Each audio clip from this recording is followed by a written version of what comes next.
হসপিটালে জলবহনকারী অতি সাধারণ এক কর্মচারী তার অসাধারণ অপারেশন স্কিলের কারণে খুব অল্প সময়ের মধ্যেই চারিদিকে ফেমাস হয়ে পড়ে। তার ভয়ঙ্কর সব অপারেশন স্কিল ও অবিশ্বাস্য সব চিকিৎসা পদ্ধতির কাছে বড় বড় ডাক্তাররাও হার মানতে বাধ্য হয়। এখন প্রশ্ন হলো, সার্জারিতে এমন দক্ষ একজন ব্যক্তি হসপিটালে ওয়াটার বয়ের কাজ করে কেন, আর তার আসল পরিচয়টাই বা কি, সেটাই জানবো আমরা আজকের ভিডিওতে। গল্পের শুরুতেই দেখা যায় পারখুন নামের এক ব্যক্তি কাঁধে একটা জলের ব্যারেল নিয়ে যাচ্ছিল। যাওয়ার সময় সে একটা বাচ্চার হাতে স্পর্শ করে বুঝতে পারে তার হাতের একটা আঙুল ফ্র্যাকচার রয়েছে। তাই সে সেখানে থাকা একটা ছেলের হাত থেকে আইসক্রিম নিয়ে দ্রুত খেয়ে ফেলে এবং ওই আইসক্রিমের স্টিকটা ওই বাচ্চা মেয়েটার আঙুলের উপর রেখে তার মাথায় থাকা হেয়ার ব্যান্ডের সাহায্যে ভালো করে বেঁধে দেয়। আর সবশেষে মজার ছলে সে চিকিৎসার জন্য মেয়েটার কাছে পারিশ্রমিক চায়। এর উত্তরে বাচ্চা মেয়েটি বলে, আমি তো তোমাকে চিকিৎসা করতে বলিনি। এটা বলেই সে তার বাবার সঙ্গে চলে যেতে শুরু করে এবং যাওয়ার আগে পারখুনকে নানা রকমের অঙ্গভঙ্গি দেখায়। তবে পারখুন এতে কিছু মনে করে না। সে মেয়েটাকে ভালো কোনো হসপিটালে ওই আঙুলের চিকিৎসা করিয়ে নেওয়ার পরামর্শ দেয়। এরপর দেখা যায় পারখুনের কথা মতোই ওই মেয়েটির বাবা মেয়েটিকে নিয়ে একটা হসপিটালে আসে। সেখানে থাকা এক ডাক্তার মেয়েটার আঙুলটাকে ভালোভাবে পর্যবেক্ষণ করে বলে যে এই স্টিকটা বেঁধেছে সে খুব ভালো কাজ করেছে, কারণ সময় মতন এটা না করলে মেয়েটা চিরতরে তার আঙুলটাকে হারিয়ে ফেলতো। এরপর ডাক্তার মেয়েটিকে ওই আঙুলের সিটি স্ক্যান করাতে বলে। ঠিক এই সময় মেয়েটি হসপিটালে একটা চেনা আওয়াজ শুনতে পায়, যা শুনে মেয়েটা পেছন ফিরলেই সেখানে পারখুনকে দেখতে পায়। পারখুনকে দেখা মাত্রই মেয়েটার বাবা তাকে ধন্যবাদ জানায়। তবে হঠাৎ করে এর মধ্যেই মেয়েটির বাবার অনেক কাশি শুরু হয়। পারখুন লক্ষ্য করে লোকটির শ্বাসকষ্ট হচ্ছে। এই সময় হাইওয়েতে এক দুর্ঘটনার কবলে পড়ে আহত কিছু ব্যক্তিকে ওই হসপিটালে আনা হয়।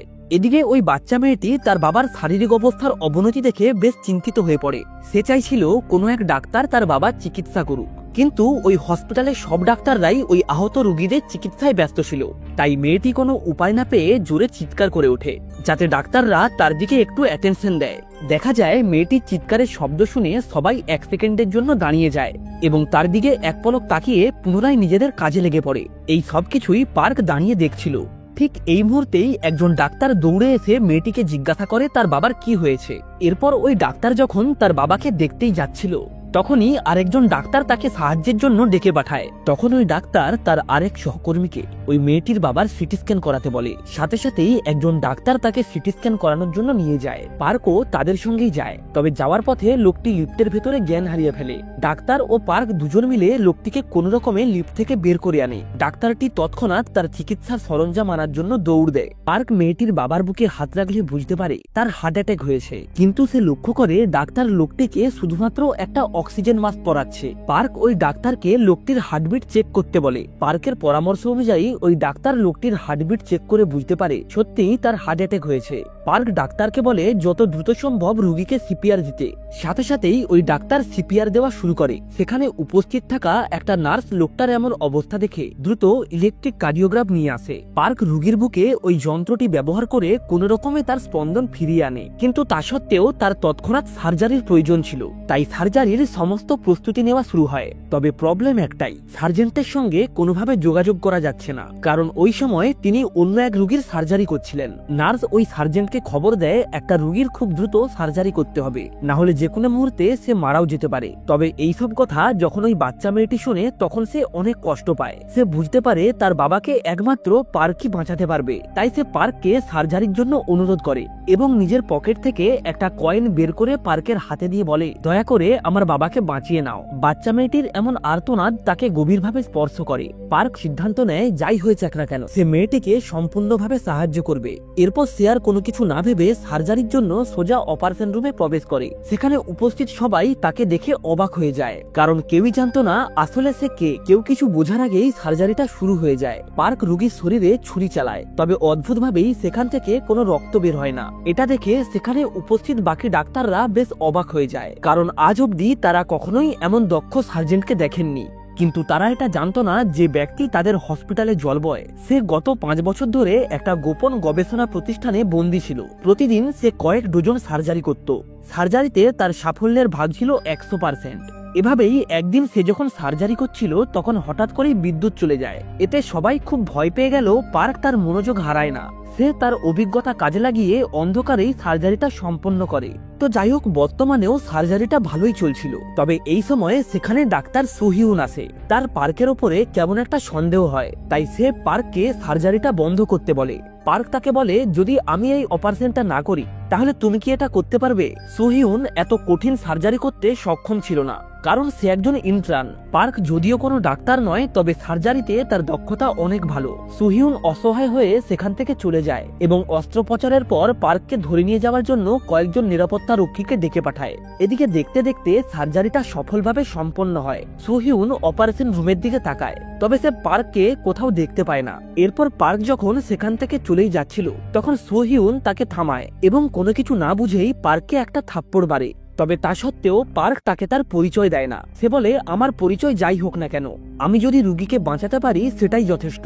সোহিউন রাগে আবারও তাকে চড় মারতে যায়, তবে এইবার পার্ক তার হাতটা ধরে ফেলে, কিন্তু সোহিউন অন্য একটা হাত দিয়ে পার্ককে থাপ্পড় মারে। এই সময়ে এমার্জেন্সি ওয়ার্ড থেকে ফোন করে জানানো হয় মেয়েটির বাবার শরীরের রক্তচাপ ধীরে ধীরে কমে যাচ্ছে।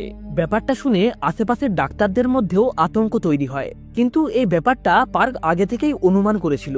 সে রোগীর অবস্থা বিস্তারিতভাবে ব্যাখ্যা করে এবং তার সমাধানও বলে দেয়। ডাক্তার হান সবেমাত্র তার অপারেশনটা শেষ করেছে। তার মধ্যেই এই খবরটা পেয়ে তিনিও দ্রুত দৌড়ে আসেন। পার্ক সিহিউনকে যেমন বলেছে, রোগীর চিকিৎসাও ঠিক তেমন ভাবেই করা হয়। এতে সুহিউনও বেশ অবাক হয়ে যায়। এই সময় ডাক্তার হান এসে পার্ককে বলে, তোমার কাছে প্র্যাকটিস লাইসেন্স থাকলেও রেজিস্ট্রেশন ছাড়া তুমি অস্ত্রোপচার করতে পারো না, তাই আর কখনোই তোমাকে যেন হসপিটালে দেখা না যায়। এরপর পার্ক আবারও তার জল দেওয়ার কাজ শুরু করে, কিন্তু এই সময় অন্য একজন ডাক্তার তাকে ধরতে চায়। আসলে পার্ক নিজের ক্লিনিকে এক ব্যক্তির চেক আপ করছিল, যার শরীরে একাধিক ট্যাটু ছিল। সার্জারি অর্ধেক হওয়ার পর পার্ক তাদের কাছে চিকিৎসা ফি চায়, তবে এতে ওই গ্যাংয়ের লোকেরা তাকে ভয় দেখাতে চায়। পার্ক ভয় না পেয়ে দ্রুত ওই ডনের ক্ষতস্থানে চেপে ধরে। এতে গ্যাংয়ের বাকি লোকেরা বেশ ভয় পেয়ে যায়। এইভাবেই তারা পুরো টাকা মেটানোর পর পার্ক সার্জারিটাকে ভালোভাবে সম্পন্ন করে। আসলে পার্ক বেশি পরিমাণ অর্থ উপার্জনের জন্যই নিজের ক্লিনিক খুলেছিল। এর মধ্যেই দ্রুত তার খ্যাতি চারিদিকে ছড়িয়ে পড়ছিল, কারণ হসপিটালে সে ওই মেয়েটির বাবার জীবন বাঁচিয়েছে। তো যাই হোক, এর মধ্যেই একদিন এক ডাক্তার পার্কের ক্লিনিকে আসে।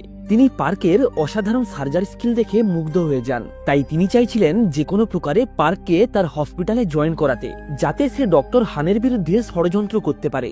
আসলে ডক্টর হান হলো ওই হসপিটালের সেরা ডাক্তার, তবে পার্ক তার এই প্রস্তাবে রাজি হয় না। কিন্তু শেষমেশ ডক্টর মুন তাকে টাকার লোভ দেখালে পার্ক ওই হসপিটালে জয়েন করতে রাজি হয়ে যায়। আসলে আজ থেকে 2 বছর আগে পার্কুন যে হসপিটালে ডিউটি করত, সেখানে বেশ কিছু কয়েদিকে পাঠানো হয়। এর মধ্যেই একদিন পার্কুন যখন তার শিফট শেষ করে বাইরে বেরিয়ে আসে, তখনই সে এক রোগীর হাতে লাল রঙের সুতো বাঁধা থাকতে দেখে। আর ঠিক এমনই একটা সুতো পার্কুন ছোটবেলায় তার গার্লফ্রেন্ড জিহির হাতে বেঁধেছিল। পার্ক ভয়ে ভয়ে তার মুখ থেকে কাপড়টা সরায় এবং দেখতে পায় সেটা হলো তারই গার্লফ্রেন্ড জিহি। পার্ক সিদ্ধান্ত নেয় সে জিহিকে যে কোনো প্রকারে সেখান থেকে বের করে নিয়ে যাবে। এরপর সে জিহির চিকিৎসা করলে তার জ্ঞান ফিরে আসে। পার্ক জিহিকে নিয়ে লুকিয়ে সেখান থেকে পালানোর চেষ্টা করে, তবে রিসার্চ ইনস্টিটিউটের সিকিউরিটি গার্ড তাদেরকে ধরে ফেলে। দেখা যায় তাদের মধ্যেই এক গার্ড জিহির ওপর গুলি চালায়। গুলি লেগে আহত হয়ে জিহি যখন জলে পড়েই যাচ্ছিল, তখন পার্ক কোনো রকমে তার হাতটা ধরে ফেলে। তবে শেষমেশ জিহিকে বাঁচাতে সে বাধ্য হয়েই তার হাতটা ছেড়ে দেয়। এরপর পুলিশ এসে পার্ককে গ্রেপ্তার করে এবং তাকে তার নিজের দেশে ফেরত পাঠায়। দেশে ফিরে পার্ক জিহিকে খুঁজে বের করার অনেক চেষ্টা করে। অনেক প্রচেষ্টার পর অবশেষে এক ডিটেকটিভের কাছ থেকে সে কিছু তথ্য পায়। লোকটি পার্ককে একটা বেসমেন্টে নিয়ে যায় এবং একটা স্ক্রিনের মধ্যে জিহিকে দেখায়। লোকটি বলে, তোমার গার্লফ্রেন্ডকে বাঁচাতে অনেক টাকা লাগবে। আর ঠিক এই কারণেই পার্ক বর্তমানে পাগলের মতো টাকার পেছনে ছুটে বেড়াচ্ছে। এরপর পার্ক ডক্টর মুনের হসপিটালে গিয়ে যখন তার সঙ্গে কথা বলছিল, তখনই তার মনে হয় সে যেন তার গার্লফ্রেন্ডকে সেখান থেকে যেতে দেখেছে, যার কারণে সে সাথে সাথেই তার পেছনে দৌড়ে যায়। কিন্তু সে মহিলাটিকে আর খুঁজে পায় না। পার্কের পর সেই ডিটেকটিভের কাছে যায় এবং তাকে বলে, তুমি আমাকে মিথ্যে কথা কেন বলেছো? কিন্তু লোকটি বলে, তুমি ভুল বুঝছো, হয়তো তারা একই রকম দেখতে। ডিটেকটিভের এমন কথা শুনে পার্ক মনে করে সে হয়তো ভুল দেখেছে। পার্ক যখন সেখান থেকে চলেই যাচ্ছিল, তখনই এক ব্যক্তি ডিটেকটিভের কাছে এসে পার্কের গার্লফ্রেন্ডের তদন্ত বন্ধ করতে বলে। পরের দিন পার্ক আবারও সেই ডিটেকটিভের কাছে আসে। সে ডিটেকটিভকে জিহির খোঁজ চালিয়ে পালিয়ে যেতে বলে। এটা বলেই সে টাকা অর্ধেক ছিঁড়ে ডিটেকটিভকে দেয় এবং বলে জিহির খোঁজ পেলে বাকি টাকাটাও তোমাকে দিয়ে দেব। এতে ওই ডিটেকটিভ অনেক রেগে যায়। এরপর পার্ক ওই হসপিটালে জয়েন করলে প্রথম দিনই তার সোহিউনের সঙ্গে দেখা হয়। তবে সে পার্ককে দেখা মাত্রই সজোরে একটা লাথি মারে। তবে ঠিক এই সময় হসপিটালে একটা এমার্জেন্সি চলে আসে, যার ফলে পার্ক দ্রুত দৌড়ে ভেতরে যায়। তবে ভেতরে গিয়ে সে যা দেখে তাতে সে অনেক রেগে যায়, কারণ ওই রোগীর হার্ট অ্যাটাক হয়েছিল। তবে তার সামনে থাকা নার্স কিছু না করে চুপচাপ দাঁড়িয়েছিল। আসলে এই ব্যাপারে ওই নার্সেরও কিছু করার ছিল না, কারণ ওই রোগী কার্ডিও পালমোনারি সার্জারি না করার জন্য আগে থেকেই একটা নথিপত্রে স্বাক্ষর করেছিল। কিন্তু পার্ক তার চোখের সামনে এভাবে রোগীকে মরতে দেখতে পারে না। সে রোগীটিকে সুস্থ করার জন্য যথাসাধ্য চেষ্টা করে। এভাবেই অনেক প্রচেষ্টার পর শেষমেশ সে রোগীটিকে মৃত্যুর মুখ থেকে ফিরিয়ে আনে। কিন্তু সে যখন রোগীর চেক আপ করছিল তখন সে রোগীটির হাতে তার লাল ব্রেসলেটটি দেখতে পায়। আসলে এরকমই একটা লাল ব্রেসলেট সে তার গার্লফ্রেন্ডকে দিয়েছিল। ওই ব্রেসলেটটা দেখার পর পার্ক রোগী সম্পর্কে খোঁজ নিয়ে জানতে পারে এই রোগীটা হলো সোহিউনের মা। পার্ক ব্রেসলেটটির দিকে তাকায়, এরপর রোগীর কন্ডিশন অ্যানালাইসিস করে এবং সার্জারির প্র্যাকটিস শুরু করে। কিন্তু সে যতবারই অস্ত্রোপচার করে ততবারই ব্যর্থ হয়। এদিকে দেখা যায় সোহিউন তার মাকে বাঁচানোর সমস্ত চেষ্টাই ছেড়ে দিয়েছিল। আসলে সে যখন ছোট ছিল তখন তার মা তাকে তার বাবার কাছে রেখে চলে গিয়েছিল। এই কারণেই ছোট থেকেই সে তার মায়ের প্রতি অনেক ঘৃণা ও রাগ পুষে রেখেছে। সোহিউন যখন তার মাকে এক নজর দেখেই সেখান থেকে চলে যাচ্ছিল তখনই তার মা অনেক কষ্ট করে তার হাতটা ধরে ফেলে। সোহিউন তার মায়ের দিকে তাকায় এবং জিজ্ঞাসা করে সে তাকে কেন ছেড়ে চলে গিয়েছিল, কিন্তু দুর্ভাগ্যবশত তার মা তৎক্ষণাৎ অজ্ঞান হয়ে যায়। সোহিউন দ্রুত তার বয়ফ্রেন্ড ডক্টর হানকে ফোন করে তার মাকে বাঁচানোর জন্য, কিন্তু ডক্টর হান কোনোভাবেই ফোন ধরে না, কারণ সে ভালোভাবেই জানতো এই সার্জারি সফল হওয়ার কোনো সম্ভাবনাই নেই। আসলে ডক্টর হান তার কেরিয়ারে সর্বদাই সাফল্যের হার বজায় রাখতে চেয়েছিল। এটা বুঝতে পেরে সোহিউন অনেক অসহায় বোধ করে। তার মনে হয় কেবলমাত্র পার্কই পারে তার মায়ের সার্জারি করতে। অন্যদিকে পার্ক তখনও অবধি ওই সার্জারির প্র্যাকটিস করছিল, কিন্তু শেষমেশ ব্যর্থ হয়ে যখন সে হাল ছেড়ে দেয় তখন সোহিউন তার কাছে আসে। সে ওই বাচ্চা মেয়েটার মতোই পার্কের হাতে একটা কয়েন ধরিয়ে তাকে সার্জারিটা করার জন্য অনুরোধ করে। পার্ক তার মায়ের সাথে তার সম্পর্কের কথা জানার পর সার্জারিটা করতে রাজি হয়। পার্কের সার্জারিতে সফল হওয়ার 100% রেকর্ড ছিল। যদি সার্জারিতে সফল হওয়ার কোনো নিশ্চয়তা না থাকে তাহলে সে সেই সার্জারিটা করতো না। তবে এক্ষেত্রে সফল হওয়ার সম্ভাবনা কম থাকলেও সে সার্জারিটা করতে রাজি হয়। এরপর সার্জারিটা যখন শুরু হতেই যাচ্ছিল তখন ডাইরেক্টর ফোন করে সার্জারি বন্ধ করার নির্দেশ দেয়। এতে পার্ক বেশ বিরক্ত হয়ে সোহিউনের দিকে তাকায়। এখানে সে জানতে পারে সোহিউন হসপিটালের প্রফেসরের মেয়ে। ডাইরেক্টর অনুমতি না দেওয়া সত্ত্বেও সোহিউনের কথায় পার্ক অপারেশনটা চালু করে। ডক্টর হান যখন এই ব্যাপারটা জানতে পারে তখন সে তৎক্ষণাৎ সেখানে দৌড়ে আসে। 7 ঘন্টা ধরে সার্জারি চলে, তবে হাজার প্রচেষ্টা করার পরেও রোগীকে বাঁচানো যায়নি। সোহিউন এটা কিছুতেই মেনে নিতে পারছিল না যে তার মা আর এই পৃথিবীতে নেই। সে পার্ককে ধাক্কা দিয়ে সরিয়ে দেয় এবং নিজে তার মাকে ওঠানোর চেষ্টা করে। সোহিউনকে দেখে পার্কের অনেক খারাপ লাগে, কিন্তু এ ব্যাপারে তার কিছুই করার ছিল না। সোহিউন খুব দুঃখী এবং অসহায় ছিল, কারণ তার মা তাকে ছেড়ে চিরতরে চলে গেছে। পার্ক সোহিউনকে জড়িয়ে ধরে সান্ত্বনা দেওয়ার চেষ্টা করে। তাদেরকে এমন ঘনিষ্ঠ অবস্থায় দেখে হানের অনেক রাগ হয়। পরের দিন হসপিটালে একটা মিটিং ডাকা হয়। ডক্টর হান পার্ককে জিজ্ঞাসা করে সে সার্জারিটা কেন করেছে। পার্ক বলে টাকার জন্য। পার্কের এমন অদ্ভুত উত্তর শুনে সবাই অবাক হয়ে যায়, কিন্তু তারা এটা জানতো না যে পার্ক এই সার্জারিটার জন্য শুধুমাত্র একটা কয়েন পেয়েছে। আসলে পার্ক চাইছিল না যে এই ব্যাপারটা আরো জটিল হোক। সে ডক্টর হানের সামনে একদম চুপ থাকে, কিন্তু ডক্টর হান তাকে অনেক উল্টোপাল্টা কথা শোনায়। শেষমেশ পার্ক রেগে গিয়ে হানকে বলে, আপনি ডাক্তার হওয়ার যোগ্য নয়, কারণ সার্জারিতে তুমি তোমার সাফল্যের হার বাঁচাতে ক্রিটিক্যাল রোগীদের চিকিৎসা করতে চাও না। এখন আপনিই বলুন, যদি সার্জারিতে রোগীর বাঁচার চান্স কম থাকে তাহলে কি আমরা দাঁড়িয়ে দাঁড়িয়ে তাকে মরতে দেখব? পার্কের এই প্রশ্নের উত্তর হানের কাছে ছিল না। সোহিউনও হানের ওপরে বেশ বিরক্ত হয়। এরপর সোহিউন তার মায়ের বাড়িতে যায়। সেখানে তার সুলহির সঙ্গে দেখা হয়। সুলহির চেহারার সাথে পার্কের গার্লফ্রেন্ডের অনেক মিল ছিল। আসলে সুলহি হলো সোহিউনের মায়ের পার্সোনাল ডাক্তার। সুলহি সিহিউনকে তার মায়ের জিনিসপত্র দেয় এবং বলে তার মা তাকে সত্যি অনেক ভালোবাসত। ছোটবেলায় তার মা তাকে ছেড়ে চলে গিয়েছিল কারণ সে চেয়েছিল তার মেয়ে আরো ভালোভাবে জীবনযাপন করুক। একথা শুনে সোহিউন কান্নায় ভেঙে পড়ে। অন্যদিকে ডিটেকটিভ পার্কে ফোন করে বলে সে তার গার্লফ্রেন্ডের ঠিকানা খুঁজে পেয়েছে। এটা শুনে পার্ক অনেক খুশি হয়।